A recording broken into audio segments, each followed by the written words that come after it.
Puji Tuhan, salam sejahtera bagi sahabat Samitri dimanapun Anda berada.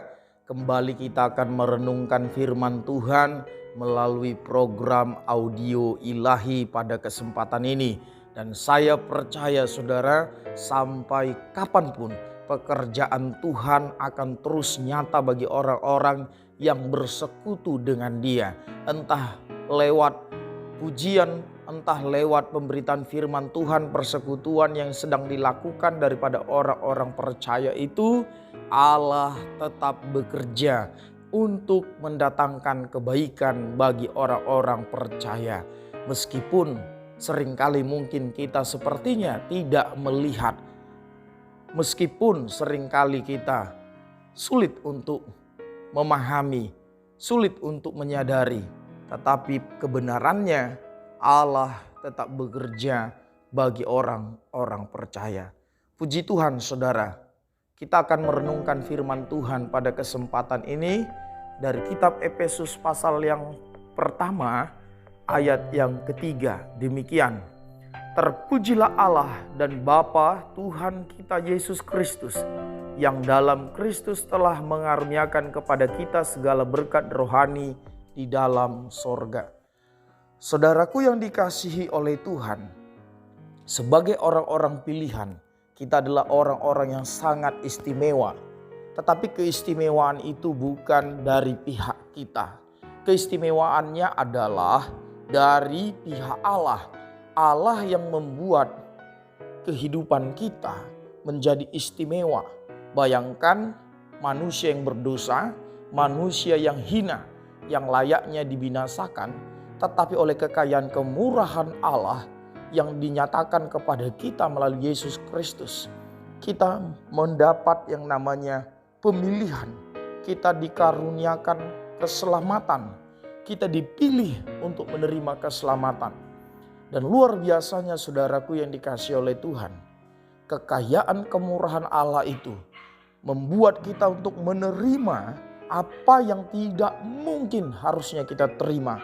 Yaitu sesuai dengan ayat yang ketiga ini, segala berkat rohani di dalam sorga. Saudaraku yang dikasihi oleh Tuhan, topik perenungan kita pada kesempatan ini adalah kekayaan kasih karunia Tuhan. Saudara yang dikasihi oleh Tuhan, oleh karena kekayaan kasih karunia Tuhan yang tidak terbatas itulah kita dipilihnya. Dipilih bukan karena ada sesuatu yang baik, ada sesuatu yang menjanjikan di dalam diri kita. Kita dipilih itu karena inisiatif Allah Bapa, itu karena kekayaan kemurahan Allah yang tidak ada batasnya. Ketika kita merenungkan atau menyadari hal ini, seharusnya kita sebagai orang percaya tentunya hidup limpah dengan syukur.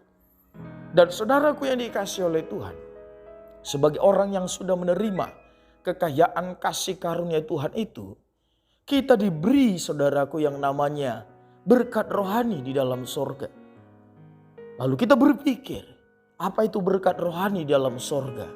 Setidaknya saudaraku, melihat Roma 14 ayat 17, bahwasanya kerajaan Allah bukan berbicara soal makan minum, tetapi kebenaran, damai sejahtera dan sukacita. Maka hal ini juga menjadi informasi kepada kita. Hal yang termasuk di dalam berkat rohani dalam kerajaan sorga yang dikaruniakan kepada kita, termasuk di dalamnya kebenaran, termasuk di dalamnya sukacita dan damai sejahtera. Saudaraku yang dikasihi oleh Tuhan, kalau kita menyadari apa yang dicari manusia pada umumnya di dunia ini adalah sukacita, damai sejahtera dan kebenaran. Di mana ketidakbenaran ada, orang-orang yang normal akal sehatnya akan mengalami kegelisahan, akan mengalami intimidasi.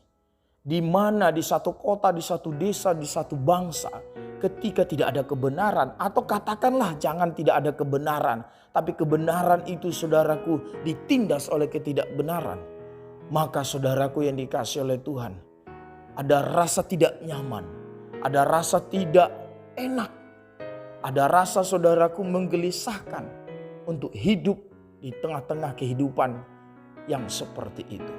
Artinya manusia butuh kebenaran. Manusia butuh sukacita. Manusia butuh damai sejahtera. Orang rela liburan ke luar negeri dengan menghabiskan banyak uang, menghabiskan banyak waktu untuk mendapatkan yang namanya sukacita dan damai sejahtera. Boleh-boleh saja saudara, tetapi semua yang namanya sukacita dan damai sejahtera yang dihasilkan daripada dunia ini bersifat temporal, bersifat sementara. Bahkan liburan yang kita lakukan bisa saja justru menambah duka, menambah kegelisahan, menambah saudaraku stres dalam diri kita. Tetapi beda dengan sukacita yang daripada Allah, beda dengan damai sejahtera yang datangnya daripada Allah. Hal itu memberi kekuatan, memberi saudaraku yang namanya kesegaran secara batin.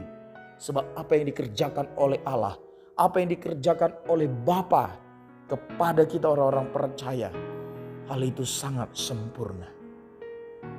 Sehingga saudara, implikasinya orang-orang percaya yang telah menerima saudaraku harta rohani dalam kerajaan sorga, dia jauh lebih bersemangat dari orang-orang tidak percaya.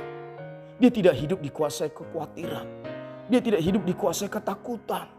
Sebab apa? Damai sejahtera Allah menguasai hatinya, menguasai pikirannya. Sehingga saudara dia tahu kalau hari esok itu adalah misteri.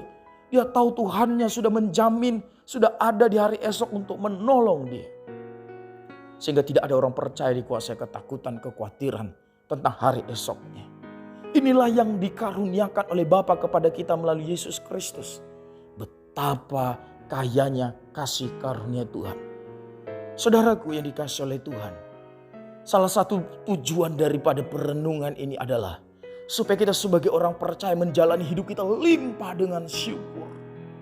Sebab bagaimana mungkin kita yang hina, yang harusnya binasa, lalu dipilih oleh Allah yang maha mulia untuk menerima keselamatan, untuk menerima segala kekayaan harta rohani dalam kerajaan sorga. Ini anugerah. Ini adalah kasih karunia. Dan ketika kita merenungkan, menyadari hal ini, tentu kita limpah dengan syukur, hidup dalam kebanggaan. Bangga karena punya Allah yang begitu kaya akan kasih karunia kepada kita. Hai Sobat Samitri dimanapun engkau berada. Mungkin saja engkau sedang berada di titik-titik terendah hari-hari ini. Mungkin saja engkau sedang dalam kesusahan di luar daripada kerinduanmu, bahkan daripada doamu. Tapi kalau engkau adalah orang percaya, mata Tuhan tidak pernah tertutup untuk engkau. Dia punya maksud, dia punya tujuan dari semua pengalamanmu itu atas hidupmu. Tentunya tujuannya adalah yang terbaik, meskipun engkau sulit memahaminya. Karena engkau adalah pribadi yang terbatas dan engkau kesulitan memahami pribadi Allah yang tidak terbatas itu. Kita kesulitan memahami Allah yang tidak terbatas itu. Tapi pada prinsipnya kita sebagai orang percaya, dalam situasi apapun kita harus percaya, apa yang dikerjakan Allah adalah yang terbaik bagi kita. Karena apa yang datang dari Allah yang sempurna, tentu adalah yang terbaik, yang sempurna. Mari saudaraku yang dikasihi oleh Tuhan, sadari ini, renungkan ini, pahami ini setiap hari. Kekayaan kasih karunia Allah sungguh luar biasa, tak terbatas, telah dinyatakannya kepada kita melalui Yesus Kristus. Maka harusnya kita menjalani hari-hari kita dengan penuh sukacita dan optimis yang tinggi. Sebab kita berbeda dari orang-orang yang tidak percaya. Kita adalah anak, dia adalah Bapa kita. Kalau dia Bapa kita, pastilah dia memelihara kita. Biarlah perenungan ini menguatkan iman, pengharapan dan kasih kita. Memacu semangat sukacita kita. Apapun pengalaman kita hari-hari ini, buruk, suka, duka, susah, air mata, Tuhan mengasihi kita. Karena sejak semula, bahkan sebelum dunia dijadikan, kekayaan kasih karunia Tuhan itu sudah ditujukan kepada kita. Dan sampai hari ini, pribadi yang sama daripada Allah Bapa itu, dia terus menunjukkan kekayaan kasih karunia-Nya kepada kita. Besok, bahkan sampai selama-lamanya. Terpujilah Tuhan yang mengasihi kita. Doa kami, harapan kami, saudara tetap kuat, tetap sehat, terpelihara dalam anugerah Tuhan. Demikian renungan firman Tuhan. Biarlah kita tetap semangat, tetap bersukacita di dalam Tuhan. Salam sejahtera bagi kita semua. Tuhan Yesus memberkati. Salam.